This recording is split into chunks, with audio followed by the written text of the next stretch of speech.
प्रिय मित्रों नमस्कार, आप सुन रहे हैं संपूर्ण श्रीमद् भागवत महापुराण की कथा। लेटेस्ट अपडेट पाने के लिए हमारे चैनल को सब्सक्राइब करें, लाइक और शेयर अपने मित्रों के साथ करें। धन्यवाद। भगवान के यश कीर्तन की महिमा और देवर्षि नारद जी का पूर्व चरित्र सूत जी कहते हैं। तदंतर सुखपूर्वक बैठे हुए वीणापाणी परम यशस्वी देवर्षि नारद ने मुस्कुराकर अपने पास ही बैठे ब्रह्मर्षि व्यास जी से कहा। नारद जी ने प्रश्न किया, महाभाग व्यास जी, आपके शरीर एवं मन दोनों ही अपने कर्म एवं चिंतन से संतुष्ट हैं, न अवश्य ही आपकी जिज्ञासा तो भली भांति पूर्ण हो गई है, क्योंकि आपने जो यह महाभारत की रचना की है वह बड़ी ही अद्भुत है। वह धर्म आदि सभी पुरुषार्थों से परिपूर्ण है। सनातन ब्रह्म तत्व को भी आपने खूब विचारा है और जान भी लिया है, फिर भी प्रभु आप अकृतार्थ पुरुष के समान अपने विषय में शोक क्यों कर रहे हैं? व्यास जी ने कहा, आपने मेरे विषय में जो कुछ कहा है वह सब ठीक ही है, वैसा होने पर भी मेरा हृदय संतुष्ट नहीं है। पता नहीं इसका क्या कारण है।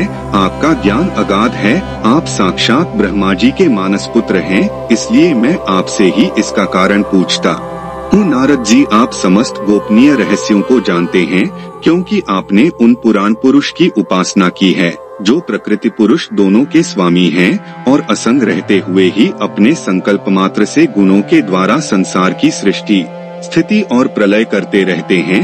आप सूर्य की भांति तीनों लोकों में भ्रमण करते रहते हैं और योग बल से प्राणवायु के समान सबके भीतर रहकर अंतःकरणों के साक्षी भी हैं। योगानुष्ठान और नियमों के द्वारा परब्रह्म और शब्द ब्रह्म दोनों की पूर्ण प्राप्ति कर लेने पर भी मुझ में जो बड़ी कमी है उसे आप कृपा करके बतलाइए। नारद जी ने कहा, व्यास जी, आपने भगवान के निर्मल यश का गान प्रायः नहीं किया। मेरी ऐसी मान्यता है कि जिससे भगवान संतुष्ट नहीं होते वह शास्त्र या ज्ञान अधूरा है। आपने धर्म आदि पुरुषार्थों का जैसा निरूपण किया है, भगवान श्री कृष्ण की महिमा का वैसा निरूपण नहीं किया, जिस वाणी से चाहे वह रसभाव अलंकारादि से युक्त ही क्यों न हो, जगत को पवित्र करने वाले भगवान श्री कृष्ण के यश का कभी गान नहीं होता।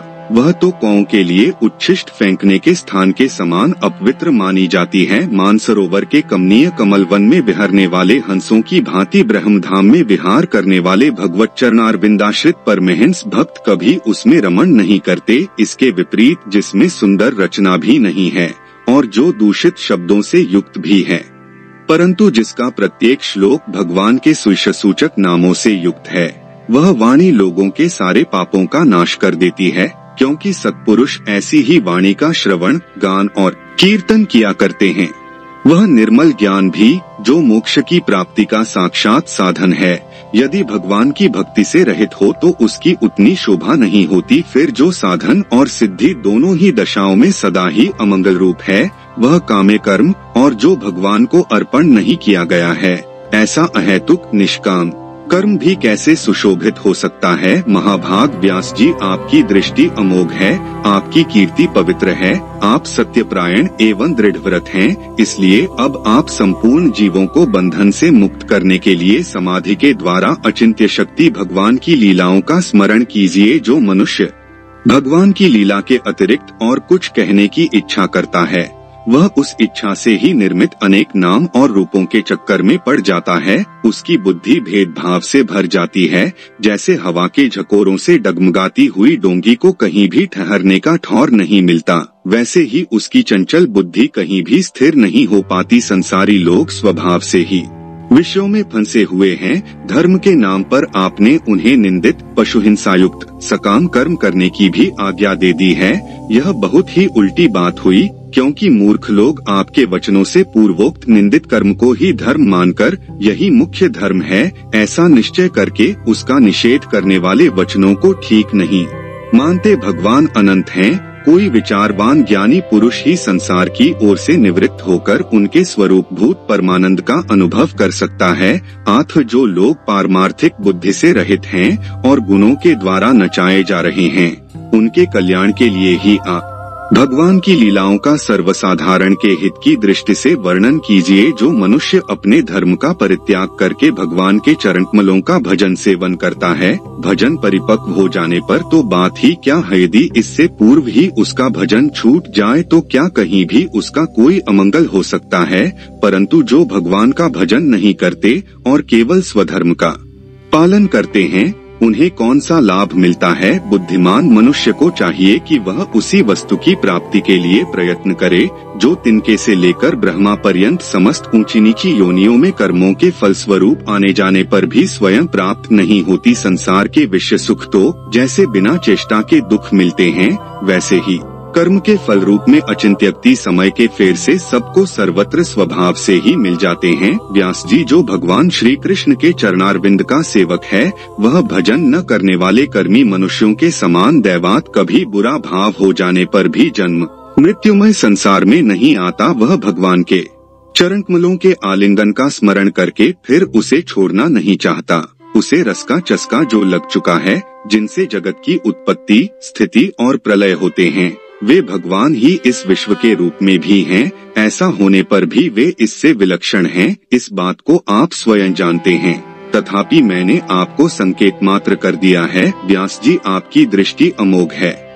आप इस बात को जानिए कि आप पुरुषोत्तम भगवान के कलावतार हैं। आपने अजन्मा होकर भी जगत के कल्याण के लिए जन्म ग्रहण किया है, इसलिए आप विशेष रूप से भगवान की लीलाओं का कीर्तन कीजिए। विद्वानों ने इस बात का निरूपण किया है कि मनुष्य की तपस्या, वेदाध्ययन, यज्ञानुष्ठान, स्वाध्याय, ज्ञान और दान का एकमात्र प्रयोजन यही है कि पुण्य कीर्ति श्री कृष्ण के गुणों और लीलाओं का वर्णन किया जाए। मुने, पिछले कल्प में अपने पूर्व जीवन में मैं वेदवादी ब्राह्मणों की एक दासी का लड़का था। वे योगी वर्षा ऋतु में एक स्थान पर चातुर्मास्य कर रहे थे। बचपन में कि मैं उनकी सेवा में नियुक्त कर दिया गया था। मैं यद्यपि बालक था, फिर भी किसी प्रकार की चंचलता नहीं करता था, जितेंद्रिय था, खेलकूद से दूर रहता था और आज्ञानुसार उनकी सेवा करता था। मैं बोलता भी बहुत कम था। मेरे इस शील स्वभाव को देखकर समदर्शी मुनियों ने मुझ सेवक पर अत्यंत अनुग्रह किया। उनकी अनुमति प्राप्त करके बर्तनों में लगा हुआ जूठन मैं एक बार खा लिया करता था। इससे मेरे सारे पाप धुल गए। इस प्रकार उनकी सेवा करते करते मेरा हृदय शुद्ध हो गया और वे लोग जैसा भजन पूजन करते थे, उसी में मेरी भी रुचि हो गई। यारे व्यास जी, उस सत्संग में उन लीलागान परायण महात्माओं के अनुग्रह से मैं प्रतिदिन श्री कृष्ण की मनोहर कथाएं सुना करता। श्रद्धा पूर्वक एक एक पद श्रवण करते करते प्रिय कीर्ति भगवान में मेरी रुचि हो गई। महामुने, जब भगवान में मेरी रुचि हो गई, तब उन मनोहर कीर्ति प्रभु में मेरी बुद्धि भी निश्चल हो गई। उस बुद्धि से मैं इस संपूर्ण सत और असतरूप जगत को अपने परब्रह्म स्वरूप आत्मा में माया से कल्पित देखने लगा। इस प्रकार शरद और वर्षा, इन दो ऋतुओं में तीनों समय उन महात्मा मुनियों ने श्रीहरि के निर्मल यश का संकीर्तन किया और मैं प्रेम से प्रत्येक बात सुनता रहा। अब चित्त के रजोगुण और तमोगुण को नाश करने वाली भक्ति का मेरे हृदय में प्रादुर्भाव हो गया। मैं उनका बड़ा ही अनुरागी था, विनीत था। उन लोगों की सेवा से मेरे पाप नष्ट हो चुके थे। मेरे हृदय में श्रद्धा थी, इंद्रियों में संयम था एवं शरीर, वाणी और मन से मैं उनका आज्ञाकारी था। उन दीनवत्सल महात्माओं ने जाते समय कृपा करके मुझे उस गुह्यतम ज्ञान का उपदेश किया, जिसका उपदेश स्वयं भगवान ने अपने श्रीमुख से किया है। उस उपदेश से ही जगत के निर्माता भगवान श्री कृष्ण की माया के प्रभाव को मैं